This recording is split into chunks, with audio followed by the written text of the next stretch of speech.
So, I just completely forgot about my what if the DCEU was structured like the MCU series. Yeah, I really haven't thought about it in a while. Honestly, I think if I do that series, I'm probably going to reset again and make it a bit more faithful to the MCU. But instead of that, I'm going to do the exact opposite. What if the MCU was structured like the DCEU? Which has also been done before, but my version will actually be very different. So most people, when they do this, they make it so this is a universe where Marvel never sold the movie rights to their characters like they did in real life. And I'm going to go along with that, but I'm actually going to consider what that universe would look like, since that would be very different. And for starters, they would likely begin with their most popular character, that being Spider-Man. The counterpart to Man of Steel, the Web Slinger, begins with a flashback establishing that Peter's parents were scientists like in the Amazing Spider-Man movies, and that they were working with Otto Octavius. Otto developed a set of mechanical arms and over time grew progressively more unstable, eventually killing them. Peter was sent to live with his Uncle Ben and Aunt May. Years later, he is bit by a radioactive spider and gains his powers. Ben urges Peter to keep his powers hidden, which leads to his death. Peter begins training with his powers to become Spider-Man, meeting Gwen Stacy along the way. Otto, at this point going by Dr. Octopus, discovers that Peter is Spider-Man and goes after him. Spider-Man ends up killing Dr. Octopus by snapping his neck, with the movie framing it as if he had no other choice. The counterpart to Batman v Superman is Spider-Man vs. Wolverine. During the fight between Spider-Man and Dr. Octopus, the X-Men were on a mission in New York that led to most of them being killed during the battle. 3 years later, Norman Osborn orchestrates a series of events to get Spider-Man and Wolverine to fight each other, all while Wolverine has unexplained nightmares of a post-apocalyptic future where he leads a rebellion against an evil Spider-Man. Norman lures Spider-Man by kidnapping May and Gwen, demanding he kill Wolverine or they die. Eventually, they come to an understanding and stop fighting, at which point Norman reveals his backup plan to use Dr. Octopus's body to create a monster known as the Green Goblin. Spider-Man and Wolverine are joined by Captain America to fight against the Green Goblin, and Spider-Man sacrifices himself destroying it.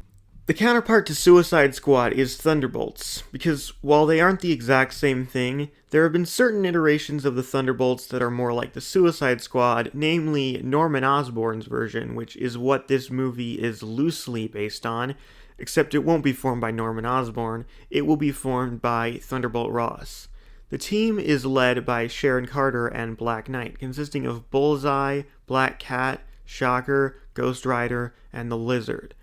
You may have noticed that I did not include a counterpart to Slipknot, and that is because, as I mentioned earlier, the Thunderbolts isn't the Suicide Squad, and is not the type of team where you kill off a character super early on without them contributing anything to the plot.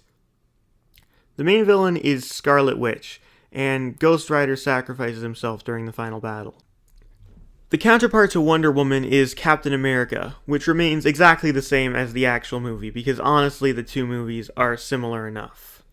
The counterpart to Justice League is of course the Avengers, where Ronan the Accuser arrives on Earth with an army of Chitauri attempting to find the Infinity Stones. To deal with this, Wolverine and Captain America bring together Thor, Iron Man, and Doctor Strange.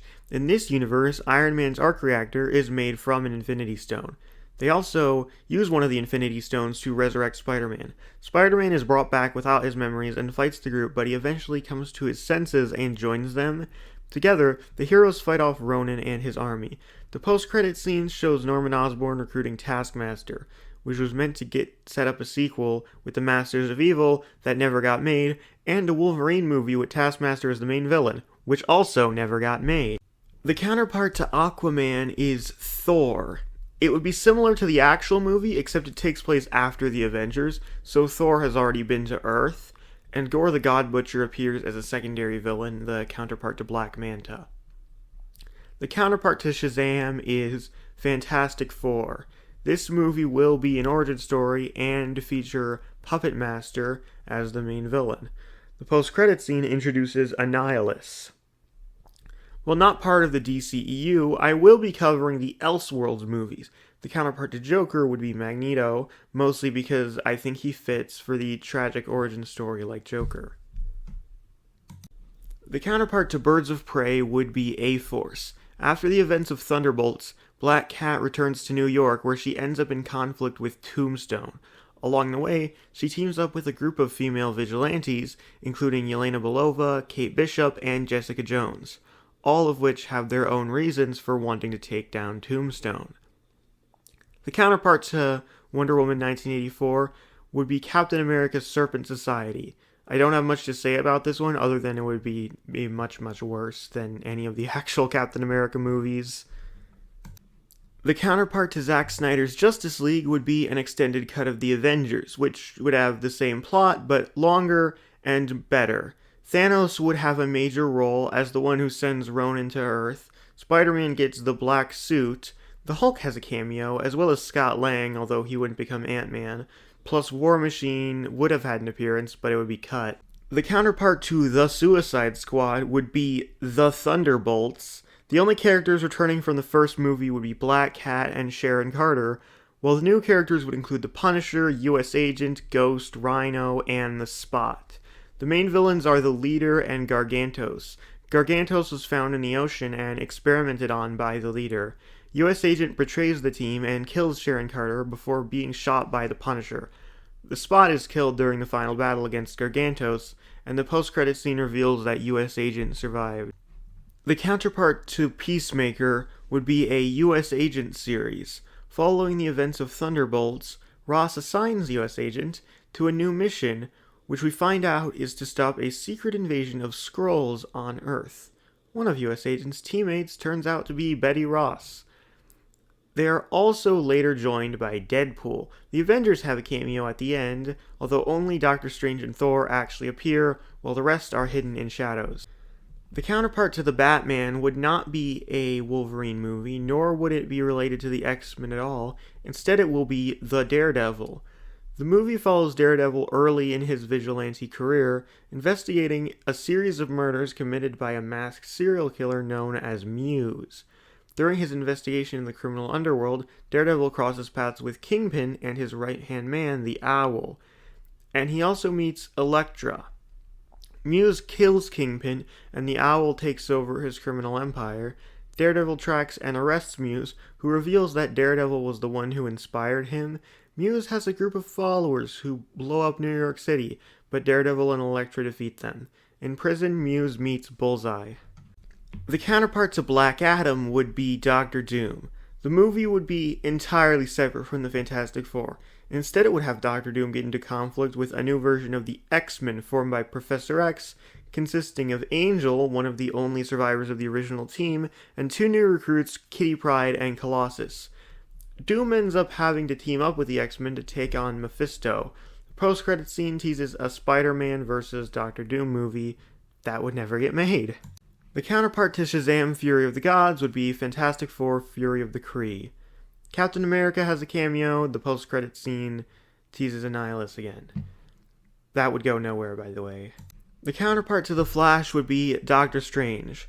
While trying to stop an incursion, Strange is sent to another universe by a mysterious evil sorcerer. Strange is trapped in a universe where the Avengers don't exist. He teams up with this universe's version of himself, and the two Stranges manage to track down this universe's version of Wolverine, played by Hugh Jackman, who is now retired. They convince him to return to action and help them find Spider-Man. However, instead of Peter Parker, they find out that Gwen Stacy was bit by the spider in this universe and became Spider-Gwen. The mysterious sorcerer is revealed to be a future version of this universe's Strange, known as Sinister Strange. They fight him during the incursion, and Sinister Strange accidentally kills his past self, causing him to disappear. The incursion resets the universe back to normal, only to find that Wolverine has changed. This was meant to set up an X-23 movie, which was filmed but never released. Powerman follows Victor Alvarez, a recent college graduate who ends up taking up the mantle of Powerman from Luke Cage, who mysteriously disappeared years ago, which brings him into conflict with Luke's brother, Diamondback. The post-credit scene reveals Luke is alive. Powerman, along with the Thunderbolts and US Agent, are considered loose canon to the new rebooted Marvel Universe that I just won't be covering.